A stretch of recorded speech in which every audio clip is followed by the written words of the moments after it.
ஓம் சாய்ராம். என் அன்பு குழந்தையே, இந்த நல்லதொரு காலை பொழுதில் அவசரமான செய்தியோடு உன்னிடத்தில் பேச வந்திருக்கிறேன். இனி கொஞ்சம் நீ கவனமாகத்தான் இருக்க வேண்டும் என் செல்லமே.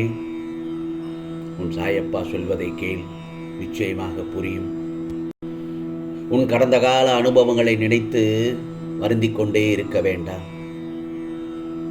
அதில் பெற்ற பாடத்தை கொண்டு உற்சாகத்துடன் உனக்கான காரியங்களை, செயல்களை செய்யத் தொடங்கு. இலக்கை தெளிவாக நிர்ணயிக்காமல் நீ எவ்வளவு கஷ்டப்பட்டாலும் வெற்றி என்பது கிடைக்காது. ஆகவே நீ எதை நோக்கி செல்கிறாய் என்று முடிவு செய்துவிட்டு பிறகு அதை நோக்கி முன்னேறிக் கொண்டே இரு. என் செல்லமே, இந்த உலகில் வாழ்வதை விட வீழ்வதே மேல் என்று நினைப்பாய். வேண்டாம், நீ கவனமாகத்தான் இருக்க வேண்டும். அது முற்றிலும் தவறு என் செல்லமே. துன்பங்கள் வரும்போது அதை கடந்து போக தைரியமாக யோசித்து செயல்பட வேண்டுமே தவிர கோழையாக எந்த ஒரு முடிவையும் எடுக்கக்கூடாது. உனது கவலைகள், குழப்பங்கள் எல்லாம் கண்டிப்பாக மாறும். கவலைகளுக்கு காரணம் என்ன தெரியுமா? கர்மவினை மட்டும்தான். சாயப்பா, நான் எந்த ஒரு தவறும் செய்யவில்லையே என்று நீ புலம்புவது என் காதில் கேட்கிறது. நீ இப்பொழுது தவறு செய்யாவிட்டாலும் பரவாயில்லை. இவையெல்லாம் எந்த ஒரு காரணம் தெரியுமா? முந்தைய ஜென்ம வளம்தான் காரணம். கஷ்டம் தொடர்கதையாக இருக்காது, நிச்சயமாக இல்லை. எப்போது சாயி சாயி என்று என் கரங்களை பற்றி கொள்ள ஆரம்பித்தாயோ அந்த தருணத்தில் இருந்தே நீ விடுதலையின் படியில் கால் வைத்து விட்டாய் என்றுதான் அர்த்தம். கவலைப்படாத என் செல்லமே. போராடி போராடி ஒரு விஷயத்தை அடையும் போதுதான் வாழ்க்கை அர்த்தமுள்ளதாக மாறுகிறது. முயற்சி செய்து தவறாக போன செயல்களை சந்தோஷமாக ஏற்றுக்கொள். ஏனென்றால் தவறு செய்வதனால் மட்டும்தான் உனக்கான பாடங்களை கற்றுக்கொள்ள முடியும். அதற்காக நான் தவறு என்றவுடன் நீ எந்தெந்த தவறையோ நினைத்து உன் வாழ்க்கையை நீ புலம்பக்கூடாது. நீ உழைக்கும் போது அதில் ஏற்படும் சில தவறுகளை நீ திருத்திக் கொள்வதற்கான தருணங்களைத்தான் நான் உனக்கு ஒரு பாடமாக நான் கற்றுத்தருகிறேன். ஏனென்றால் நல்லா தெரிஞ்சுக்கோ, பழி சொல்ல 10,000 பேர் வருவார்கள். உன்மேல் பழி சொல்ல 10,000 பேர் வருவார்கள். ஆனால் வாழ்வதற்கு வழி என்று சொல்ல ஒருவர் கூட வரமாட்டார்கள். வாழ்க்கையை நீயாகத்தான் வாழ வேண்டும். யாரையும் சார்ந்து இருக்கக்கூடாது. எதை செய்ய வேண்டும், எதை செய்யக்கூடாது என்று நீயே சிந்தித்து செய். பின் விளைவுகள் ஏற்படாத வண்ணம் நான் பார்த்துக் கொள்கிறேன். பிறகு உனக்கான விருப்பங்கள் அனைத்தும் நிறைவேற்றித் தருகிறேன்.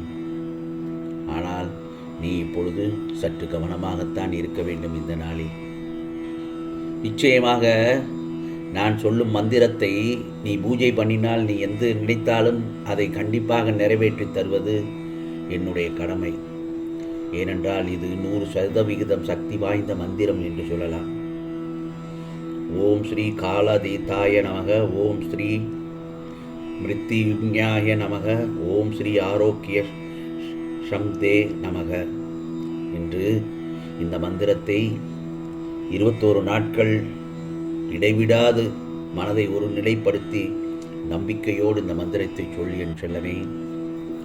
நிச்சயமாக காலை சுத்தபத்தமாக இருந்து காலை பிரம்ம முகூர்த்தத்தில் எழுந்து நல்லா குளித்துவிட்டு என்னுடைய திருவுருவச் சிலை இருந்தால் அல்லது பூஜை அல்லது உருவப்படத்தை வைத்து பூஜை செய்யலாம். அதற்கு நெய் தீபம் ஏற்றி முக்கியமாக மஞ்சள் கலர் துணியை விரித்து சாய்பாபா படத்தை வைத்து மாலையை போட்டு இனிப்பு, பால், பழம் அவர் முன் வைக்கவும். ஒரு சிறு துணியில் உன்னால் முடிந்த அளவு ஒரு 16 ரூபாய் அல்லது 11 ரூபாயை வைத்து உனக்கான கோரிக்கைகளை அல்லது விருப்பத்தை என்னிடத்தில் சொல்லிவிட்டு இந்த மந்திரத்தை சொல்லி என் செல்லவே. நிச்சயமாக நீ நினைத்ததை எல்லாம் நான் நடத்தி தருகிறேன்.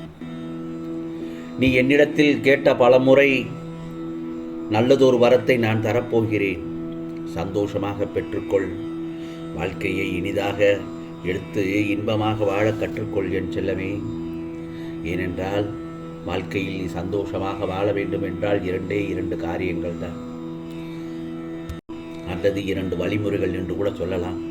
ஒன்று, எந்த ஒரு பிரச்சனைகளையும் கண்டுகொள்ளாமல் சென்று விடுவது, அல்லது விட்டு கொடுத்து செல்வது. இந்த இரண்டு மட்டும்தான் நம் வாழ்க்கையை மகிழ்ச்சியாக வைத்துக் கொள்ளும். என் செல்லமே, உன் கவலைகளுக்கான மூல காரணம் யாரிடமும் நீ அதிக உரிமையுடன் பழகுவதுதான். நான் பலமுறை சொன்னது, எதிலும் சற்று இடைவெளி விட்டு பழகினால் யாரிடமும் அதீத உரிமையுடன் பழகுவதுதான். எதிலும் சற்று இடைவெளி விட்டு பழகினால் எந்த துன்பத்திற்கும் இடமே இருக்காது. இப்போது அது அடுத்தவர்கள் உன்னை துன்பப்படுத்தி சந்தோஷமாக வேடிக்கை பார்க்கிறார்கள். என் செல்லமே, போனதெல்லாம் போகட்டும். இப்பொழுதாவது இதுதான் உலகம் என்பதை தெரிந்து கொண்டாய் அல்லவா? இனி நீ மிக மிக கவனமாக நடந்து கொள்வாய் என்பதில் துளி அளவும் சந்தேகமே இல்லை. நான் ஒன்று சொல்லட்டுமா? உன்னிடத்தில் நெருங்கி பழகியவர்கள் உன்னை கஷ்டப்படுத்துகிறார்கள் என்றால் நீயும் அவர்களை கஷ்டப்படுத்த மனதளவில் கூட நினைக்காதே. அவர்களுக்கும் உனக்கும் வித்தியாசம் இல்லாமல் போய்விடும். நான் அதற்காக உன்னுடைய சுயமரியாதையை இழந்து இரு என்று சொல்ல மாட்டேன். உன்னிடத்தில் எந்த ஒரு தவறும் இல்லை என்று எனக்கு நன்றாக தெரியும். நான் சொல்வதெல்லாம் ஒரே ஒரு உனக்கு தெரிந்த ஒரே பழமொழிதான், துஷ்டனை கண்டால் தூர விலகு என்றுதான் சொல்கிறேன். ஆகவே பொறுமை காத்திரு. எந்த நட்பையும் உறவையும் இந்த சாயப்பாவின் அனுமதியின்றி ஏற்காதே. நான் சொல்வதை கவனமாக கேள். என் செல்லமே, உன் மனது கஷ்டப்படும் போது என் நாமத்தை சொல். நீ என்னை நோக்கிய பாதையில் பயணம் செய். ஏனென்றால் என்னை நாடி வந்தவர்களுக்கு நான் சொல்வதை கேட்டால் அனைத்திற்கும் உதவியாக இருப்பேன். இந்த நாள் சற்று கவனமாகத்தான் நீ இருக்க வேண்டும். கவலைப்படாதே. உன்னிடத்தில் நான் இருக்கிறேன். உன்னை கவனமாக கொண்டு செல்ல நான் இருக்கிறேன். கவலைப்படாதே. நான் சொல்வதை கேட்டால் அனைத்திற்கும் உதவியாக இருப்பேன். ஆகவே உனக்குள் வீணான கவலையெல்லாம் விட்டுவிடு. நம்பிக்கையுடன் இரு. பொறுமை காத்து நிதானமாக செயல்படு என்றுதான் உன்னிடத்தில் சொல்லுகிறேன். ஆகவே நீ எந்த ஒரு தருணத்திலும் யார் மனதையும் புண்படுத்த வேண்டாம். மற்றவர்கள் மனம் நோகும்படியும் நடக்க வேண்டாம். ஆகவே உன் மனதில் தோல்வி இல்லாத கற்பனைகளும் குழப்பங்களும் வராத வண்ணம் பார்த்துக்கொள். இதுவரை நீ தோற்றதை ஒரு அனுபவமாக எடுத்துக்கொள். வாழ்க்கையில் நீ முன்னோக்கி செல்ல நிச்சயமாக அது உதவி புரியும். இது சாயப்பாவின் சத்திய வாக்கு. உனக்கானதெல்லாம் நிச்சயமாக நல்லதே நடக்கும், நல்லதே நடக்கும். ஓம் சாயிராம், ஓம் சாயிராம். ராம்ஜி அருள் கிடைக்கட்டும்.